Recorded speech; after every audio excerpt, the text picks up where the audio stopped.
Our next technique is buttonholes.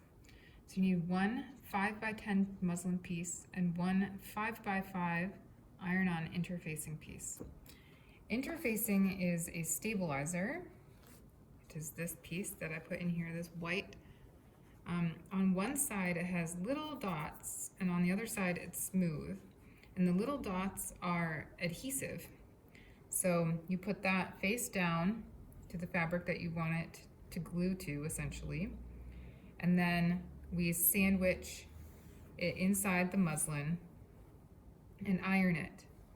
So I had it over the iron and I laid the iron on it and I just took my time and let it really heat up so that the adhesive could glue itself on there. So now I have 2 layers of muslin and 1 interfacing. The reason for this is that buttonholes, in the end, you're gonna cut a little hole in the fabric. So it's important that the fabric has some extra stabilizer to hold it in place. So now that I have my pieces, I've ironed it onto there. The instructions say machine based 1/2 inch in from the edges of the fabric. That's just to kind of hold it all together. And so I'm gonna turn my machine on.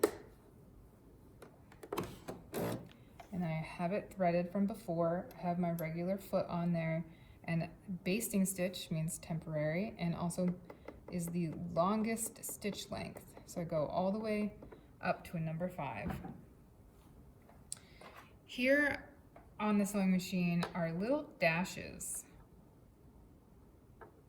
and the little dashes are in 1/8 of an inch increments, and one of them is marked 5/8 because that's the typical commercial pattern, like something that you would buy at Joann's. That's how much seam allowance is on a typical commercial pattern. But in the costume shop, we use 1/2 inch and 1 inch. Just makes things more consistent. So the 1/2 inch mark is just inside the 5/8 mark. So I'm going to line up the edge of my fabric with that guideline and stitch around the outside of the square.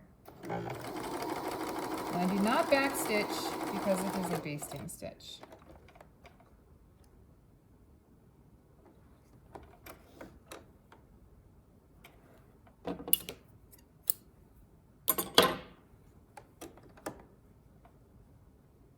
Line it up with your 1/2 inch.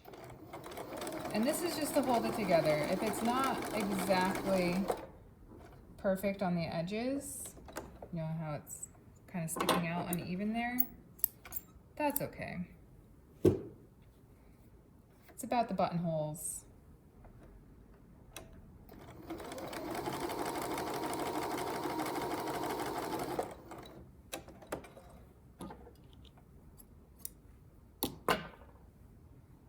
Unless instructed otherwise, you always start way out on the edge and sew all the way out to the edge. Don't stop just before it. Go all the way out to the edge.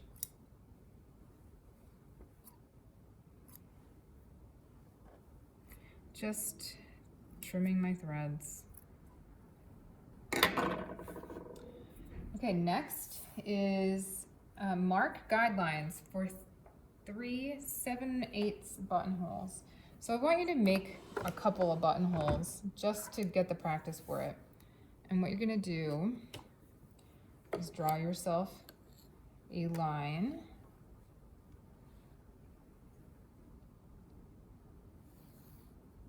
And then you're gonna mark 7/8 of an inch down from there. So this ruler has little 1/8 inch lines. I'm gonna line that up with my pencil line and then draw one down there. So that's how tall my buttonhole is going to be. And then I'm going to mark 3 of them. So 1, 2, 3. And so I'm going to make buttonholes around each of those lines. Using the buttonhole foot and setting on the sewing machine, stitch 3 buttonholes. So I'm going to switch the foot, push that button on the back there, change it out to the buttonhole foot, which is the number 3 foot. It has a bigger hole here so that we can see what we're stitching. And underneath, it has these grooves for the bulk of the buttonhole to slide under. If you use the regular foot, it does not have, it's just flat on the bottom. And so the stitching won't have anywhere to go. So we're gonna use the number 3 buttonhole foot. All right. Now we got to put it on our buttonhole setting, which is number 11 over here. This is super special and really cool that it can do this. So we go to number 11. You see on the screen it changed to number 11. And it knows its settings. It knows what to do. It's going to change it to all the correct sizes.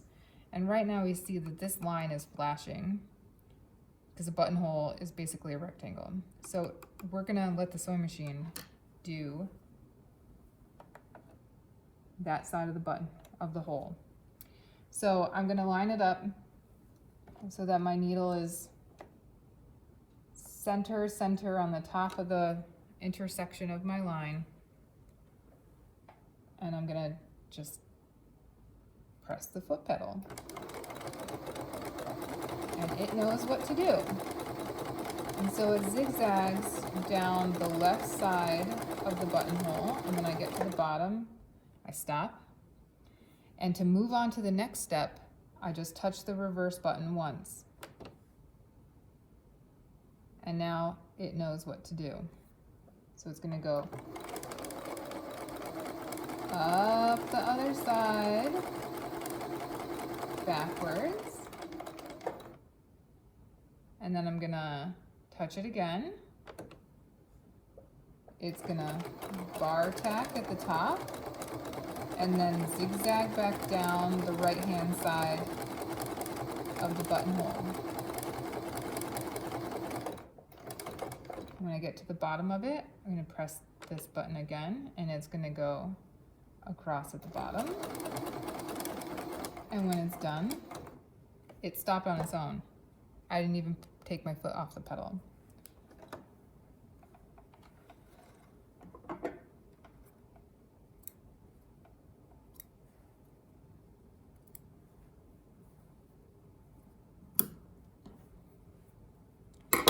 And there's one of my buttonholes.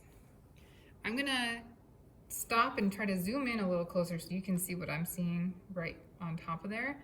But basically I want you to make 3 of these, and then that will prove to me that you know how to use the machine and what order, when to start and stop, when to press the next button. I'm ready to do another buttonhole. I make sure that my presser foot is down and that my needle is touching right at the top intersection of those lines.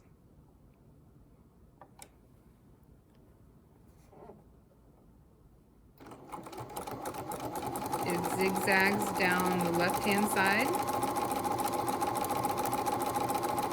and then I tell it to stop down there at the bottom.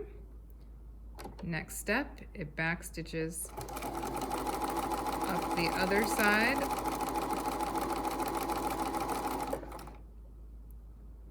Next, stitches across the top, and it moves on to zigzagging down the right-hand side by itself. And when I get to the bottom, next,